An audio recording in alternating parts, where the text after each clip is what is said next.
Hey, Car, can I play on the PlayStation? Uh, yeah, I guess so.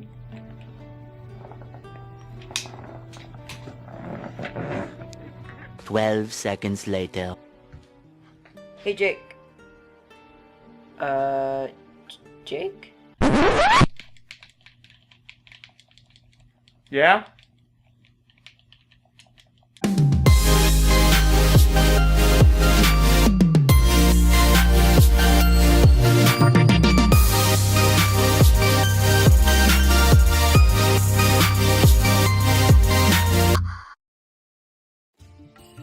Before I begin this video, I just want to say that I've been thinking for weeks about what games to put up against each other. I've wanted to do Final Fantasy 15, Hollow Knight, Octopath, and more. But I always wanted to do something for games that were either extremely similar in playstyle, plot, or popularity, kind of like the Persona 5 and Breath of the Wild video I made. Both of those were Game of the Year contenders. For Spider-Man PS4 specifically, I thought about two games that I could pit against it really well. I thought of Mario Odyssey, obviously, and Breath of the Wild again.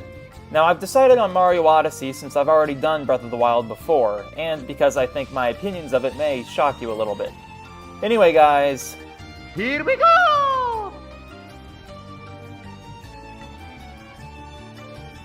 Spider-Man's tutorial is more or less disguised within your first few missions, hunting down and capturing Wilson Fisk. Similar to the Xenoblade video I did, this game seems to add a little bit of something new to your gameplay after every chapter or so. Now granted, Spider-Man doesn't do it nearly as much as Xenoblade 2 does. Spider-Man just teaches you the basic gameplay mechanics, how the spider sense works, web slinging, and sets the stage for the plot along the way. It's a really good sign when a game's plot continuously builds up towards something, and capturing Fisk in the first mission sets the stage for the main villain of the game and how they're now able to do the things that they do. Mario Odyssey's tutorial takes time showing you how the new Cappy mechanic works. You simply throw your hat partner at other creatures or objects within the environment, and you'll be able to explore places that you hadn't before or perform new feats.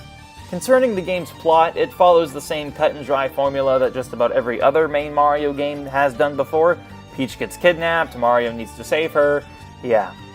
Odyssey opens straight to this within its opening cutscene and introduces the main core mechanic to you, which you'll carry out through the game pretty much through its entirety. Both tutorials tell you exactly what you need to know about the story and how to play them and expert their core mechanics in both mobility and battle, but I'm going to have to give the point here to Spider-Man due to its lasting experience on the characters within the tutorial than simply Mario's princess getting kidnapped for the 60th time.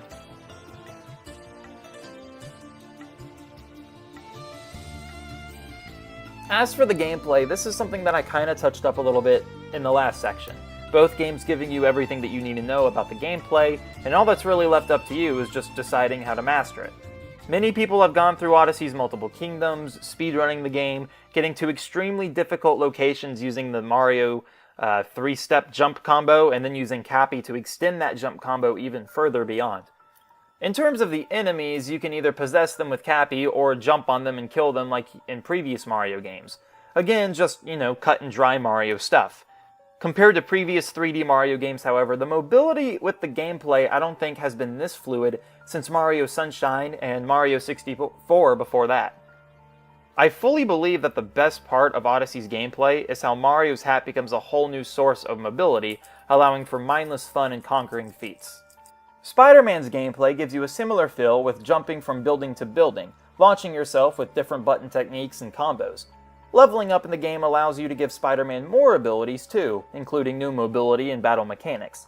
Speaking of battle mechanics, I've heard a lot of people say that it's smooth like butter.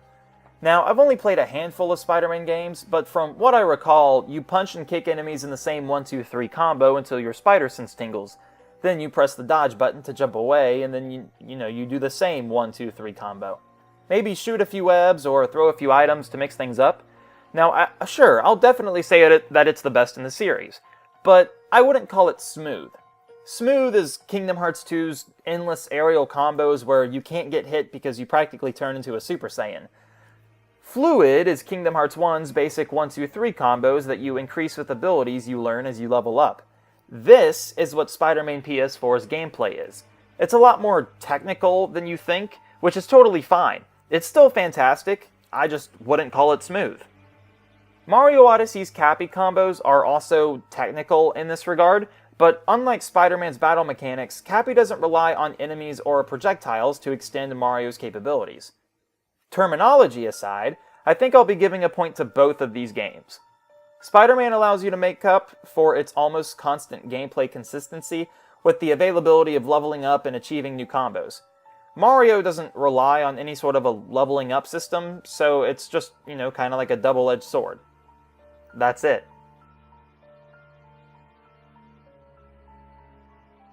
Let me be frank before I get into characters. I absolutely love it when I have a large, ever-changing yet always the same group of characters. It's why I practically wrote a whole novel about Persona 5 and Breath of the Wild's character list way back when I did a video on that. Spider-Man, however, completely overshadows Mario in every way possible when it comes to these characters. Mario may have just a few more characters than the Spider-Man cast in technicality, but it's rather irrelevant when only a handful of those characters actually talk. Both of these games do the exact same thing with their cast, however. They rely on you to understand both games' source material prior to actually getting the game. I feel as if, compared to Spider-Man, this doesn't really work for Mario. If you had never played a Mario game before Odyssey, then the only thing that you're seeing is Bowser, Pauline, Cappy, Tiara, and the Broodals.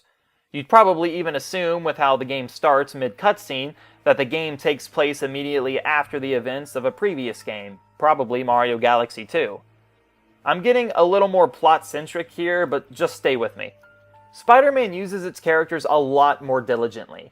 After the course of 3 total movie series, countless animation adaptions, both, I guess, and what seems like thousands of comic storylines, you'd think that adding almost every little Easter egg, every character, every plot line would be nearly impossible, but this game does it. Practically perfectly. The main difference here is that Spider-Man takes time to explain through previous situations its characters have had and gone through within character development and conversations between one another. It's almost as if you're playing through a series or movies, or a season or 2 of a television show, because on how the characters portray themselves and influence just about everything going on. So without further ado, I give this point to Spider-Man. Similar with the characters, both games intertwine their bosses and enemies within their core cast of characters, relying on you to understand the source material of the games to understand a little bit more about these characters, these bosses and enemies, and in turn, some of the plot. I'll be mentioning this same thing for the plot too, by the way. I'd like to split Mario's enemies into 2 categories, possessable and unpossessable. However, the only enemies I recall that can't be possessed would be the Broodals, and it's not like they're too important anyway. It is kind of cool to see Bowser's henchmen this time for this game being wedding planners though, that's kind of out there. That's, however, the only cool thing about the Broodals. It's really a shame that we go from Bowser Jr. from the 3D games like Galaxy and Sunshine to the Koopalings in the 2D games and then to the Broodals, since they built character with Bowser Jr. and the Koopalings over the course of multiple games and spin-offs. AKA, don't put the Broodals in sports games. The regular base enemies are a lot more interesting here, because the vast majority of them can help extend Mario's abilities. Whether it's to fly, or growing, or whatever really, possessing the regular enemies is the only way that you're going to be able to play this game. As for Spider-Man, if you've ever seen or heard of the hero, then chances are you've heard of iconic villains like Electro, Doc Ock, and more. The vast majority of them are in this game and in great style. It gives you a whole new sense of nostalgia seeing them in a different light, and it's really great. That's, however, for Spidey's bosses. The enemies range from shooter to melee users to brutes, each defeatable with specific combos that I mentioned on before gameplay. While Spider-Man takes its time to grow out its bosses through the characters and the plots with development, each boss fight can only be as interesting as the gameplay used to defeat the boss.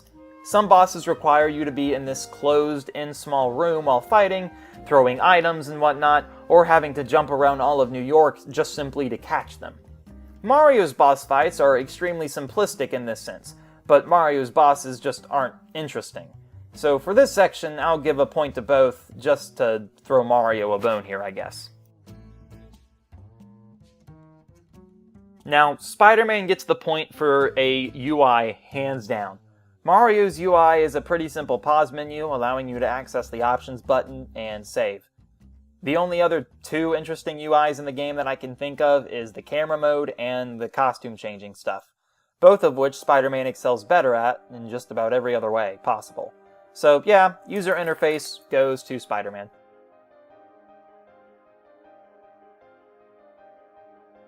Alright, so the music is going to go to Mario Odyssey. Don't get me wrong, the track for Spider-Man PS4 is really good too. However, I just don't see myself listening to its songs while I'm out for a car ride or working on school papers like I am for Mario Odyssey. However, this is something I do for Odyssey's soundtrack, constantly looking up remixes, mashups, and covers to jump up Superstar, for example. So, this goes to Mario Odyssey. As I mentioned before, Spider-Man's characters, enemies, and plot all kind of tie in together. What I love so much about the Spider-Man PS4 game is that it's also just as much as a Peter Parker game as it is a Spider-Man one. The game starts off with Peter having to make the choice whether to suit up or worry about his rent. He ultimately decides to suit up, which leads him to take down the criminal mastermind known as Wilson Fisk. He returns to his apartment later that day to see that all of his stuff has been thrown out. This is Peter Parker 8 years into being Spider-Man. He's been doing this for a long time. You'd absolutely think that he'd have some sort of stability when it comes to handling both of his lives, but unfortunately, he just can't catch a break. While the story, focuses on Spider-Man beating the bad guy, you literally cannot play this game not excited to play the Peter Parker segments. Spider-Man covers just about every angle of Peter Parker's life perfectly 8 years into being the hero, and it's fantastic. Mario decides to become an electrician and then save Peach. So, I give this point to Spider-Man.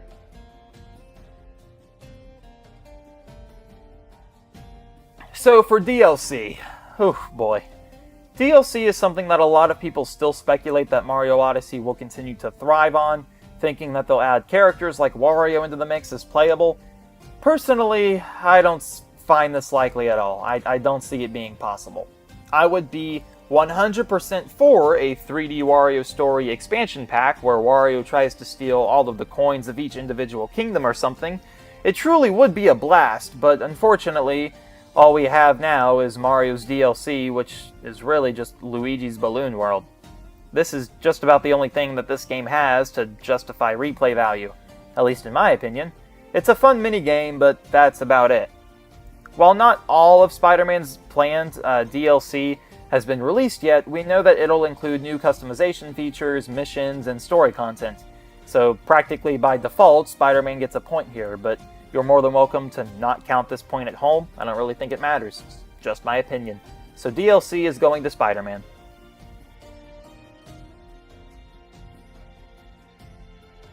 Alright, lastly we have maps and explorable areas. While writing the script for this video, I was originally going to give this point to Spider-Man due to how much bigger it is and how much content it contains compared to Mario Odyssey. However, I've changed my mind to give them both a point here. I've decided this because I realized two things. First off, Spider-Man was made, in the comics at least, to adapt to New York. All of his wall-crawling powers work best in New York. You can't really throw Spider-Man in some small town in West by God, Virginia in hopes that he performs the same, because he wouldn't. And this Spider-Man game knows it. They built Spider-Man's abilities around the idea of the city and its landscape, and because of this, he's dependent on his home, which speaks for him not only as a hero, but as a character too. Unlike Spider-Man, Mario does the complete opposite. Odyssey's kingdoms feel almost as if they were made around the whole central idea of Mario's hat-throwing abilities. This means after they figured out how Mario could move throughout the kingdoms, they added in special hiding spots and rewards for players who can master Mario's hat-throwing techniques. Both of these games do something different with their maps and explorable areas, and each excel in their own way, which is why I gotta give this point to both of them. Alright guys, so that just about covers my thoughts on Spider-Man versus Mario Odyssey. Let me know what you guys think. Was I too harsh on Odyssey? Was I too praising of Spider-Man? It's whatever. I mean, I'd love to hear your guys' discussion and thoughts. What kind of games do you want me to, or do you want to see me do next? I've been really, like I said at the beginning of the video, I said that I've been thinking about Final Fantasy 15, Hollow Knight, Octopath Traveler, but I kind of do want the games to be somewhat similar. That way they're not like totally out there. But anyway, guys, thanks a lot for watching. This is Jake, logging out. Peace.